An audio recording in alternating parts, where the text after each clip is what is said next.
There is a different level of peace, especially when you have traditional Bangla food. আসসালামু আলাইকুম everyone, আশা করি আপনারা সবাই ভালো আছেন এবং সুস্থ আছেন। আজকে ভিডিওতে একটা মজার বাঙালিয়ানা ডালার কথা বলবো। সো রিসেন্টলি আমাকে মেহমান নামাজি পেজ থেকে দুইটা মস্ত বড় বড় ডালা পাঠানো হয়। প্রথমটা ছিল আপনার শাহি ডালা, যেটার মধ্যে শাহি পোলাও, চিকেন রোস্ট, কাবাব, ডিম এবং বিফ রেজালা ছিল। আর এই পোলাও ডালাটার প্রাইস ছিল আপনার 3200 টাকা। খাবারটা একদম ফ্রেশলি ডেলিভার করা হয়, একদম গরম গরম ছিল, যেটা আমার কাছে খুব ভালো লেগেছে। কারণ অনেক সময় দেখা যায় কি ডেলিভার করার সময় খাবার ঠান্ডা হয়ে যায়, বাট এখানে সেরকম ছিল না। বিফ রেজালাটা খেয়ে আমার কাছে মনে হচ্ছে বিয়ে বাড়ি যে বিফ রেজালা আমরা খাই ঠিক সেরকমই টেস্টটা ছিল, মানে একদম শাহি শাহি টেস্টটা পেয়ে যাবেন। আর এখানে আপনার চাকা মাংস ইউজ করা হয়েছিল, মানে চর্বিযুক্ত মাংস এবং হাড়যুক্ত মাংস একটু কম ছিল, যেটা পার্সোনালি আমার কাছে খুব ভালো লেগেছে। পোলাও রোস্ট এমন একটা জিনিস যেটা আপনার প্রত্যেকটা বাড়িতে দাওয়াত থাকলে রান্না করাই হয়। আর যখন অনেক মানুষ রান্না করা হয় তখন মনে হয় কি বাসায় হ্যাসেলটা না নিয়ে অনলাইনে অর্ডার করে ফেলি। তো আমার কাছে মনে হয়েছে যে এইসব হোম শেফসগুলো যারা এরকম ডালা সার্ভ করে থাকে, I think this are pretty good and helpful.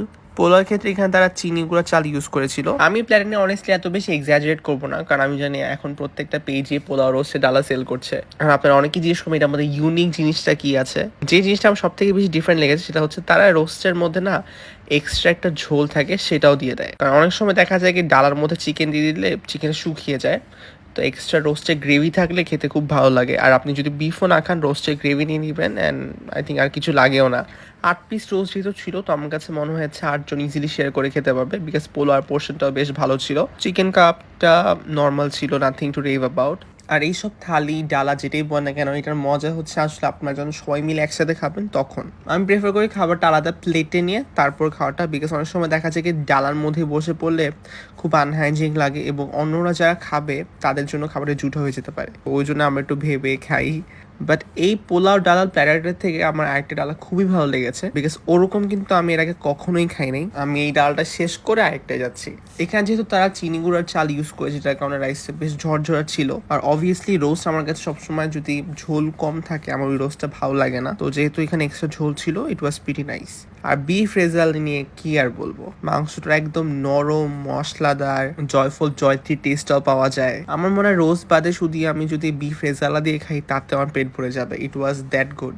এই পোলাও রোস্ট খেয়ে আসলে পেটে জায়গা ছিল না, বাট এরপরে যে ডালটা দেখলাম সেটা দেখে আসলেও নিজেকে কন্ট্রোল করতে পারলাম না। সো এটা ছিল হচ্ছে আপনার বাংলা ডালা 4 জনের জন্য, যেটা প্রাইস পড়বে আপনার, আচ্ছা না প্রাইস টাইম পরে বলি, আগে বলি এটার মধ্যে কি কি ছিল। সো একটা ডালার মধ্যে এখানে আর কি প্রত্যেকটা খাবার বক্সে বক্সে করে দিয়ে দেয়। আর আপনি যদি ডালাও না নেন তাহলে কিন্তু আপনি নর্মাল বক্সেও খাবার নিতে পারেন। বাঙালিয়ানা ভুড়ি বোস ডালা হবে এটার নাম, যেটার মধ্যে ছিল সাদা ভাত, কচু বাটা, ঝুরঝুরে আলু ভাজা, বেগুন ভাজা, পটল পোস্ত, রুই মাছের কালিয়া, মুরগির লাল ঝোল এবং ঘন ডাল। আমার কাছে মনে হচ্ছে এই ভুড়ি ভোজটা না একটু কলকাতার স্টাইলে করার চেষ্টা করেছে, যেটা কিন্তু বেশ ইউনিক ছিল। পেটে জায়গা না থাকা সত্ত্বেও একটা প্লেট আগেই নিলাম, কেননা খাবারটা খুব ভালো লাগছিল and I had to try. ফার্স্টে নিয়ে নিলাম হচ্ছে বেগুন ভাজা, এরপর ছিল হচ্ছে আপনার পটল পোস্ত।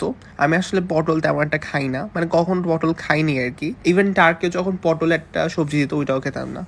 তো এরপরে খেলাম হচ্ছে আপনার কচু বাটা। কচু কিন্তু আমি ছোটবেলায় একদমই খেতাম না, কিন্তু আস্তে ধীরে যখন আমার আম্মু বানাতো তারপর থেকে আই স্টার্টেড ইটিং। সব থেকে ইউনিক লেগেছে আমার এই আলু ভাজাটা। এটা আমি আগে কলকাতার ব্লগার্সদের ভিডিওতে দেখতাম, বাট কখনো খাই নেই। This was my first time trying them out. আর সোনালী মুরগিতে রান্না করা এই মুরগির লাল ঝোলটা ছিল একটু পাতলা, ঝাল এবং মজার।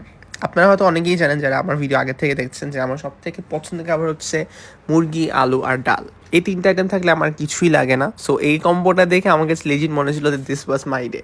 আচ্ছা, এখন টেস্টের ব্যাপারে বলি। বেগুন ভাজা নিয়ে যদি আসি, আমার কাছে মনে হয়েছে যে আমরা যেহেতু বাংলাদেশে বেগুন ভাজা অত ব্যাটার দিয়ে ভাজি না, এখানে ব্যাটার দিয়ে ভাজার কারণে বাইরের লেয়ারটা শক্ত এবং ভিতরের লেয়ারটা নরম ছিল।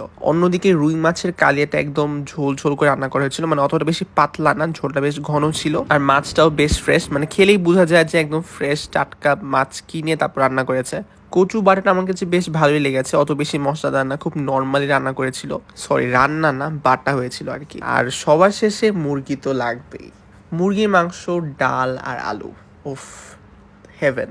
আর এই প্ল্যাটারটার প্রাইস কিন্তু মাত্র 2400 টাকা, যেটা 4 জন ইজিলি শেয়ার করে খেতে পারবে। যদিও বলেছে 4 জন, বাট আমার কাছে মনে হচ্ছে 5 থেকে 6 জন খেতে পারবে। আর সবার লাস্টে খেয়েছিলাম হচ্ছে মালাই জর্দা, that was show stopper. So আপনার কাছে যদি এইসব খাবার লোভনীয় মনে হয় এবং মনে হয় what they are trying, you can check out Mehman Nawazi page and please try করলে আমাকে অনেস্টলি আপনার এক্সপিরিয়েন্সটা জানাবেন।